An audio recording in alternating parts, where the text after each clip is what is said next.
So around 1984, 83 area, we couldn't get needles back then, right? Only between 9 to 5 at a chemist called Paul Kelly's Chemist. So what we used to do back then was we'd come down to here, Horrigan Lane, aka Junkie Lane, and inside this little area here would be a pile of syringes, of picks. So what an addict would do with no choice and no needles, they would get one out of here, they would sharpen it on a matchbox, and they would clean it 3 times 3, because 3 times 3 was what we were taught back then would get rid of diseases. We all know today that that's not true, so don't do 3 times 3.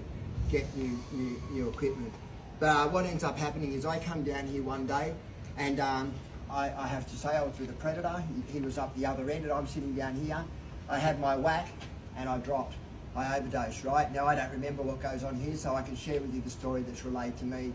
He says to me, he sees me, he goes down to a block of flats, and he says, knocks on the door, and he goes, hey man, I need help. He said, there's a guy overdosed in the back lane. He said, just let him die. He shuts the door. Anyway, he goes to the next one, but this time when they answer, he puts his foot in the door. So that way they can't shut the door. He says, get help, get the police, and get an ambulance. The funny part was he then comes back down here and he stands over my body that's laying on the ground, overdosed. 2 other addicts walk around the corner, see that it's me, don't know who this guy is, and they bolt down to chop, to get into him. Like, what have you done to Glenn? What's going on?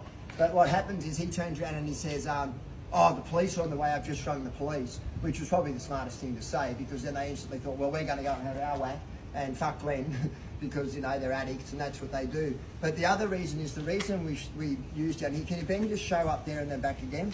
Just show up the distance. The reason we used down here was that so I had enough time that if I saw the police, they'd come back onto me. It meant that I could use sitting here watching what was going on up here, and if the Johnny Hoppers come, then I could get it away quickly. One of these times in my infinite wisdom, I saw the coppers come around the corner, I had my whack, and so I grabbed that fence there and I just put my hands over it and I jumped. What I didn't know was on the other side of that is a 20-foot drop. So I went, boom, straight to the ground, and I twisted my ankle. If you used to live there, can I just say in advance, I'm fucking sorry. So what happens next is I run through the back door, run through their house. There's 2 people sitting there in the lounge room, right? And they're like, what the fuck? And I'm like, I'm so sorry. And then I try to open up the door. I'm trying to, because it's got like a thing on it. So I'm trying to figure out how to open up the door while these 2 people are sort of in shock as these bloody random addicts running through their house. And I took off.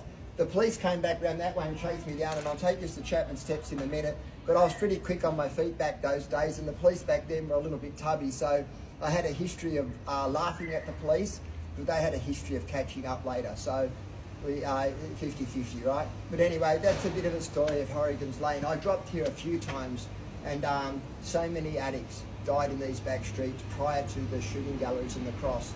I do not advocate anybody to use, but if you are going to use, let's do it safely, guys. Don't ever use on your own. If you are on your own, ring someone and say, hey man, I'm about to use, I'm at this location, the time is this, and I'll ring you back in 5 minutes. If that person doesn't ring you back, you ring them straight back. If they don't answer you, you get help to them straight away. I again don't advocate anyone to use, but if we are going to do it, let's do it clean equipment, and let's do it safe so we don't lose any more lives. Cheers.